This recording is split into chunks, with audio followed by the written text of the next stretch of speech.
ഇത് radio Janvani 90.8 megahertz മലയാളത്തിന്റെ മധുരതരംഗം.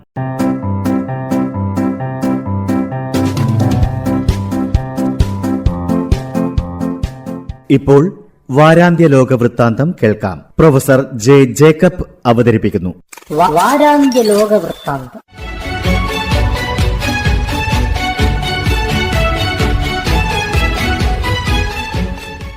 എല്ലാ മാന്യ ശ്രോതാക്കൾക്കും ലോകവൃത്താന്തത്തിലേക്ക് സ്വാഗതം. 3 വിദ്യാർത്ഥികളെ മുഖം മൂടിയും കൈവിലങ്ങും അണിയിച്ച് പോലീസ് കോടതിയിൽ ഹാജരാക്കി. പ്രതികൾ രക്ഷപ്പെടുന്നത് തടയാനാണ് സാധാരണ പോലീസ് പ്രതികളെ കൈവിലങ്ങണിയിക്കുന്നത്. പ്രതി ആരാണെന്ന് തിരിച്ചറിയുന്നത് തടയാനാണ് മുഖം മൂടി അണിയിക്കുന്നത്. വിദ്യാർത്ഥികളായ ഈ പ്രതികൾ രക്ഷപ്പെടാൻ ശ്രമിക്കും എന്നതിന് യാതൊരടിസ്ഥാനവുമില്ല. പോലീസ് സമർപ്പിച്ച FIRൽ ഇവരെ സംബന്ധിക്കുന്ന എല്ലാ വിവരങ്ങളും രേഖപ്പെടുത്തിയിട്ടുണ്ട്.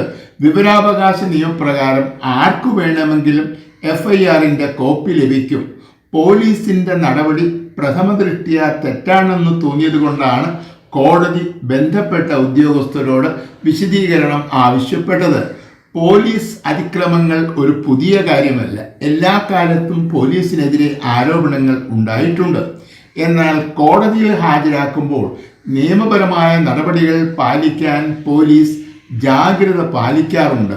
ഇവിടെ പോലീസ് ആ പതിവ് ലംഘിച്ചു.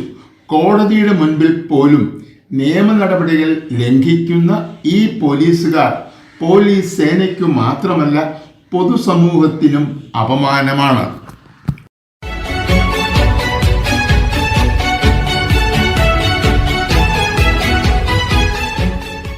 ചൈനയും ഇന്ത്യയെപ്പോലെ റഷ്യയിൽ നിന്നും എണ്ണ വാങ്ങുന്ന രാജ്യമാണ്. റഷ്യയുമായുള്ള വ്യാപാരത്തിൻ്റെ പേരിലാണ് ഇന്ത്യൻ ഉൽപ്പന്നങ്ങളുടെ നികുതി 25% വർദ്ധിപ്പിച്ചത്. എന്നാൽ ചൈനീസ് ഉൽപ്പന്നങ്ങളുടെ മേൽ നികുതി വർദ്ധിപ്പിച്ചിട്ടില്ല. ഇന്ത്യയുടെ നികുതി വർദ്ധിപ്പിക്കുകയും ചെയ്തു. ഇത് വിവേചനമാണെന്ന് പുടിനടക്കമുള്ള നേതാക്കന്മാർ നേരത്തെ വിമർശിച്ചിരുന്നു എങ്കിലും അമേരിക്കൻ പ്രസിഡന്റ് മൗനം പാലിക്കുകയായിരുന്നു. യൂറോപ്യൻ യൂണിയനും ചൈനീസ് ഉൽപ്പന്നങ്ങളുടെ നികുതി വർദ്ധിപ്പിച്ചാൽ അമേരിക്കയും നികുതി വർദ്ധിപ്പിക്കാം എന്ന നിർദ്ദേശമാണ് ഈ ആഴ്ചയിൽ ട്രംപ് മുൻപോട്ട് വച്ചത്. രൂക്ഷമായ ഭാഷയിലാണ് ഈ നിർദ്ദേശത്തിനെതിരെ ചൈന പ്രതികരിച്ചത്. വ്യാപാര മേഖലയിലെ പ്രതിസന്ധി വലുതാക്കാൻ ശ്രമിക്കരുത് എന്ന് ചൈനീസ് വിദേശകാര്യമന്ത്രി ട്രംപിന് മുന്നറിയിപ്പ് നൽകി. ചൈനയുടെ നികുതി വർദ്ധിപ്പിക്കാം എന്ന് നിർദ്ദേശിച്ചു എങ്കിലും യാതൊരു ഉപാധികളും കൂടാതെ മുടങ്ങിക്കിടന്ന പകരച്ചുങ്ക ചർച്ചകൾ ഈ ആഴ്ചയിൽ ട്രംപ് വീണ്ടും ആരംഭിച്ചു.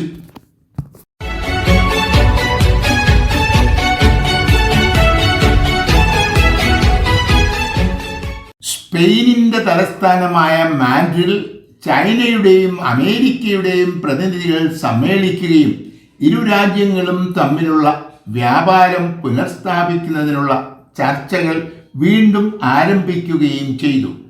ചൈനീസ് സ്ഥാപനമായ ബൈറ്റ് ഡാൻസ് ആണ് ടിക്ടോക്ക് എന്ന സമൂഹ മാധ്യമത്തിൻ്റെ ഉടമ. അമേരിക്കയിൽ മാത്രമല്ല ലോകത്തുടനീളം ധാരാളം വരിക്കാരുള്ള ഈ സ്ഥാപനം അമേരിക്കൻ പൗരന്മാർക്ക് കൈമാറിയില്ലെങ്കിൽ പ്രവർത്തനാനുമതി നിഷേധിക്കും എന്നായിരുന്നു ട്രംപിൻ്റെ ഭീഷണി. ചൈന ഈ ഭീഷണിക്ക് വഴങ്ങിയില്ല. മാഡ്രിഡിൽ നടന്ന ചർച്ചയിൽ ഈ വിഷയത്തിൽ രണ്ടു കൂട്ടരും ധാരണയിലെത്തി എന്നാണ് റിപ്പോർട്ടുകൾ സൂചിപ്പിക്കുന്നത്. ടിക്ടോക്കിൻ്റെ ചൈനീസ് സ്വഭാവം നിലനിർത്തും എന്നാണ് അമേരിക്കൻ സെക്രട്ടറി ബെസന്റ് മാധ്യമങ്ങളെ അറിയിച്ചത്.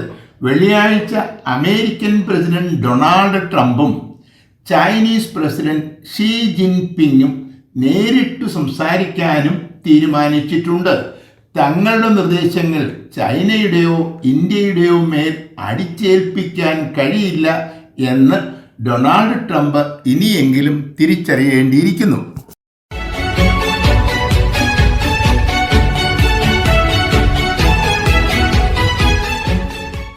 സുപ്രീം കോടതിയിലെ ചീഫ് ജസ്റ്റിസ് ആയിരുന്ന സുശീല കർക്കി നേപ്പാളിലെ പ്രധാനമന്ത്രിയായി സത്യപ്രതിജ്ഞ ചെയ്തു. 3 മന്ത്രിമാരെയും നിയമിച്ചിട്ടുണ്ട്. മുതിർന്ന ഉദ്യോഗസ്ഥരായി വിരമിച്ച 2 പേരും പുതിയ സർക്കാർ രൂപീകരണത്തിനുള്ള ചർച്ചകൾക്ക് നേതൃത്വം നൽകിയ ഒരു വക്കീലും ഉൾപ്പെടുന്നതാണ് മന്ത്രിസഭ. പാർലമെന്റ് പിരിച്ചുവിട്ടതിനു ശേഷമാണ് പ്രസിഡന്റ് പുതിയ ഗവൺമെന്റ് രൂപീകരിച്ചത്. വിപ്ലവത്തിൽ കൊല്ലപ്പെട്ടവരെ രക്തസാക്ഷിയായി പ്രഖ്യാപിക്കുകയും ഒരാൾക്ക് 10 ലക്ഷം രൂപ വീതം നഷ്ടപരിഹാരം നൽകാനും പുതിയ സർക്കാർ തീരുമാനിച്ചിട്ടുണ്ട്. 6 മാസത്തിനുള്ളിൽ സ്വതന്ത്രവും നീതിപൂർവകവുമായ തിരഞ്ഞെടുപ്പ് നടത്തുമെന്നാണ് വാഗ്ദാനം. കലാപകാരികൾ തകർത്ത സർക്കാർ കെട്ടിടങ്ങളുടെ അറ്റകുറ്റപ്പണികൾ നടത്താനും തീരുമാനിച്ചിട്ടുണ്ട്. കലാപത്തിനിടയിൽ പോലീസും പട്ടാളവും അതിക്രമം കാട്ടിയിട്ടുണ്ടോ എന്നതും പുതിയ സർക്കാർ പരിശോധിക്കും.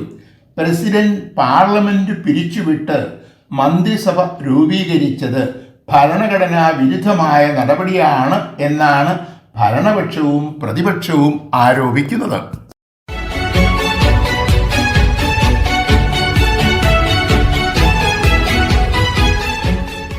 അന്താരാഷ്ട്ര സമൂഹത്തിന്റെ അധിക്ഷേപങ്ങളും എതിർപ്പും അവഗണിച്ച് ഇസ്രായേൽ ഗാസയിൽ കരയുദ്ധം ആരംഭിച്ചു.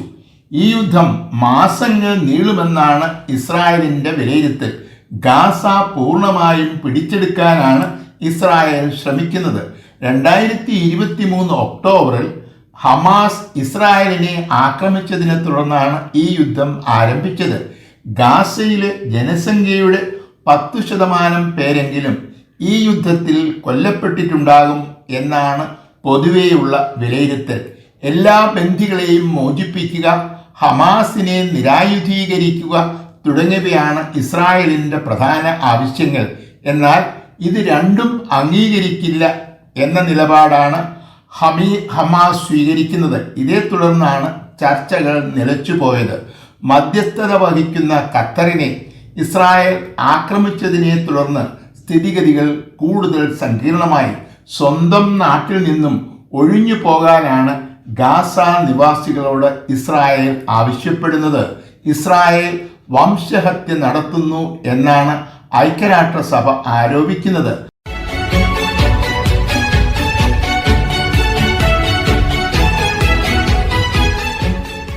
ഇസ്രായേലും അമേരിക്കയും ചേർന്ന് ഇറാന്റെ ആണവ നിലയങ്ങളെ ആക്രമിച്ചത് ഈ അടുത്ത കാലത്താണ്. ഇറാനിൽ ആറ്റം ബോംബ് നിർമ്മാണം അവസാന ഘട്ടത്തോടടുക്കുന്നു എന്ന് അന്താരാഷ്ട്ര ആണവ ഏജൻസി റിപ്പോർട്ട് ചെയ്തതിനെ തുടർന്നായിരുന്നു ഈ ആക്രമണം. ഇറാന്റെ ആണവ നിലയങ്ങളെ പൂർണ്ണമായും തകർത്തുവെന്നും അടുത്ത കാലത്തൊന്നും ആറ്റം ബോംബ് നിർമ്മിക്കാൻ ഇറാന് കഴിയില്ല എന്നുമായിരുന്നു അമേരിക്കൻ പ്രസിഡന്റ് ഡൊണാൾഡ് ട്രംപ് അവകാശപ്പെട്ടത്.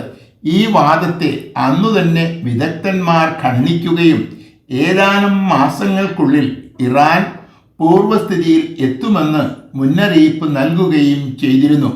ആക്രമണത്തിനു ശേഷം അന്താരാഷ്ട്ര ആണവ ഏജൻസിയുടെ പ്രതിനിധികൾ ഇറാൻ സന്ദർശിച്ചു എങ്കിലും ആണവ നിലയങ്ങൾ പരിശോധിക്കാൻ ഇറാൻ അനുവദിച്ചില്ല. അന്താരാഷ്ട്ര ആണവ ഏജൻസിയുടെ നിയന്ത്രണങ്ങൾക്കു വിധേയമായി പ്രവർത്തിച്ചില്ലെങ്കിൽ കൂടുതൽ സാമ്പത്തിക ഉപരോധങ്ങൾ ഏർപ്പെടുത്തുമെന്ന് യൂറോപ്യൻ യൂണിയൻ ബുധനാഴ്ച ഇറാനെ ഭീഷണിപ്പെടുത്തി. ഇറാനെതിരെ നടത്തിയ യുദ്ധം ഒരു പരാജയമായിരുന്നു എന്നതിൻ്റെ തെളിവാണ് യൂറോപ്യൻ യൂണിയന്റെ ഭീഷണി.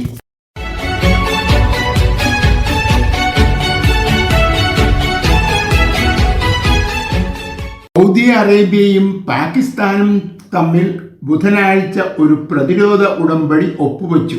ഈ 2 രാജ്യങ്ങളിൽ ഒരു രാജ്യത്തിനെതിരെ ആക്രമണമുണ്ടായാൽ പരസ്പരം സഹായിക്കാം എന്നാണ് വ്യവസ്ഥ. ആണവശക്തിയായ പാകിസ്ഥാനും വലിയ സമ്പന്ന രാഷ്ട്രമായ സൗദി അറേബ്യയും തമ്മിൽ ഒപ്പുവച്ച ഈ കരാർ അമേരിക്കയ്ക്കൊരു ഭീഷണിയാണ്. സുരക്ഷയുടെ കാര്യത്തിൽ മധ്യ ഏഷ്യയിലെ സൗദി പോലെയുള്ള ഏകാധിപത്യ ഭരണകൂടങ്ങൾ അമേരിക്കയിലാണ് വിശ്വാസം അർപ്പിച്ചിരുന്നത്. നേരത്തെ ഇറാനും ഇപ്പോൾ ഇസ്രായേലും ഖത്തറിനെ ആക്രമിച്ചു. ഈ രണ്ട് ആക്രമണങ്ങളും തടയാൻ അമേരിക്കയ്ക്ക് കഴിഞ്ഞില്ല. ആണവശക്തിയായ പാകിസ്ഥാനുമായി കരാർ ഒപ്പുവെച്ചതിൻ്റെ ഒരു കാരണം അമേരിക്കയുടെ പരാജയമാണ്. പാകിസ്ഥാനുമായി കരാർ ഒപ്പുവെച്ചെങ്കിലും ഇന്ത്യയുമായുള്ള ബന്ധം ശക്തമായി തുടരുമെന്ന് സൗദി ഉറപ്പു നൽകുന്നു. ഓപ്പറേഷൻ സിന്ദൂർ പോലെയുള്ള ഒരു സംഭവമുണ്ടായാൽ സൗദിയുടെ നിലപാട് നിർണായകമായിരിക്കും. വലിയ സാമ്പത്തിക പരാധീനതയിലായ പാകിസ്ഥാന് സൗദിയുടെ സഹായം വലിയ ആശ്വാസമാകും എന്നാണ് പ്രതീക്ഷിക്കുന്നത്.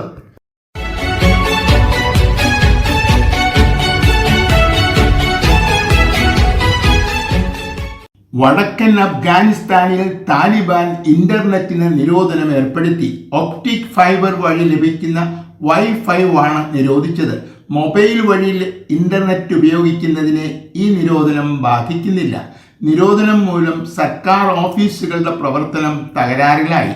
2021 അധികാരമേറ്റെടുത്തതിനു ശേഷം ആദ്യമായിട്ടാണ് ഇങ്ങനെ ഒരു നിരോധനം ഏർപ്പെടുത്തിയത്.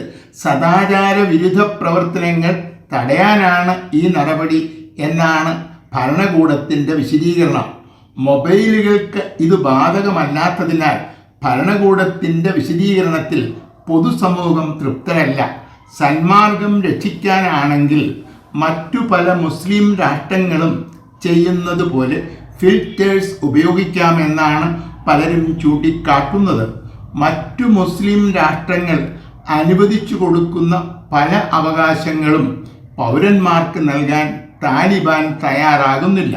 സ്ത്രീകളുടെ വിദ്യാഭ്യാസത്തിനും വസ്ത്രധാരണത്തിനുമുള്ള നിയന്ത്രണം പോലെ മതത്തിൻ്റെ മറവിൽ പൗരസ്വാതന്ത്ര്യം നിയന്ത്രിക്കാനാണ് ഇന്റർനെറ്റ് നിരോധനം എന്നാണ് പലരും ആരോപിക്കുന്നത്.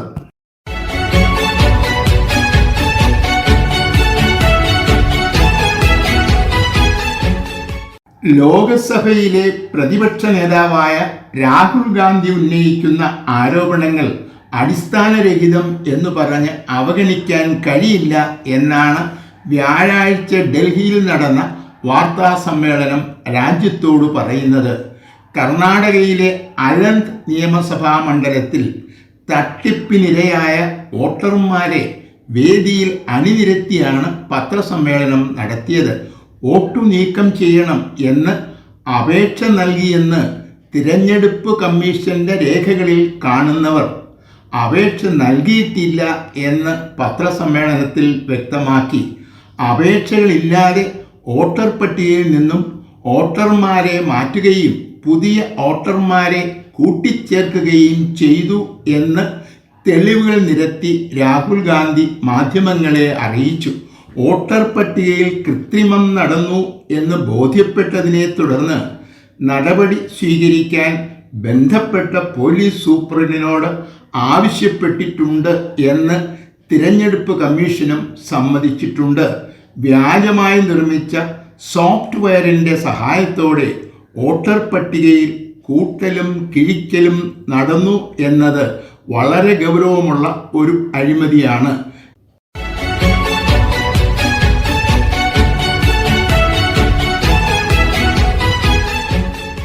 2 ദിവസത്തെ സന്ദർശനത്തിന് ശേഷം അമേരിക്കൻ പ്രസിഡന്റ് ഡൊണാൾഡ് ട്രംപും സംഘവും ബ്രിട്ടനിൽ നിന്നും മടങ്ങി. രാജകീയ സ്വീകരണമാണ് ബ്രിട്ടീഷ് പ്രധാനമന്ത്രി കീർ സ്റ്റാമർ ട്രംപിനു നൽകിയത്. എല്ലാ ഉദ്യോഗസ്ഥന്മാരെയും ഒഴിവാക്കി കീർ സ്റ്റാമറും ട്രംപും തമ്മിൽ ചർച്ചകൾ നടത്തി. നിരവധി വിശിഷ്ട അതിഥികളെ പങ്കെടുപ്പിച്ചുകൊണ്ട് ട്രംപിൻ്റെ ബഹുമാനാർത്ഥം രാജാവ് വിരുന്നു നൽകുകയും ചെയ്തു. സന്ദർശനം വലിയ ഒരു വിജയമായിരുന്നു എന്നാണ് ഇരു രാജ്യങ്ങളും അവകാശപ്പെടുന്നത്. എന്നാൽ ഇതുവഴി ബ്രിട്ടൻ എന്തു നേടി എന്നത് ഉത്തരമില്ലാത്ത ചോദ്യമായി തുടരുന്നു. 2 നേതാക്കളും പങ്കെടുത്ത വാർത്താ സമ്മേളനത്തിൽ പാലസ്തീനെ രാഷ്ട്രമായി അംഗീകരിക്കുന്നതിനോടുള്ള എതിർപ്പ് ട്രംപ് മറച്ചുവെച്ചില്ല. ട്രംപിനെ അധിക്ഷേപിക്കുന്ന മുദ്രാവാക്യങ്ങൾ എഴുതിയ പ്ലക്കാർഡുകളുമായി നിരവധി പേർ പ്രതിഷേധ പ്രകടനങ്ങൾ നടത്തി. ഗാസയിലും ഉക്രൈനിലും നടക്കുന്ന യുദ്ധത്തെ ബാധിക്കുന്ന ഒരു തീരുമാനവും ഉണ്ടായില്ല. അനധികൃത കുടിയേറ്റം തടയാൻ സൈന്യത്തിൻ്റെ സേവനം ഉപയോഗപ്പെടുത്താനാണ് ട്രംപ് ഉപദേശിച്ചത്. വാരാന്ത്യ ലോക വൃത്താന്തം.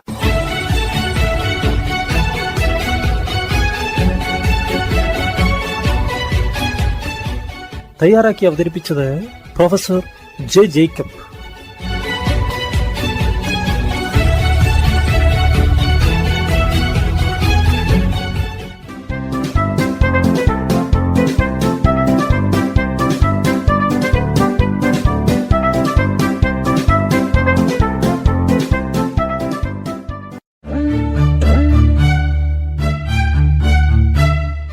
നിങ്ങൾ കേട്ടുകൊണ്ടിരിക്കുന്നത് ജൻവാണി 90.8 കമ്മ്യൂണിറ്റി FM.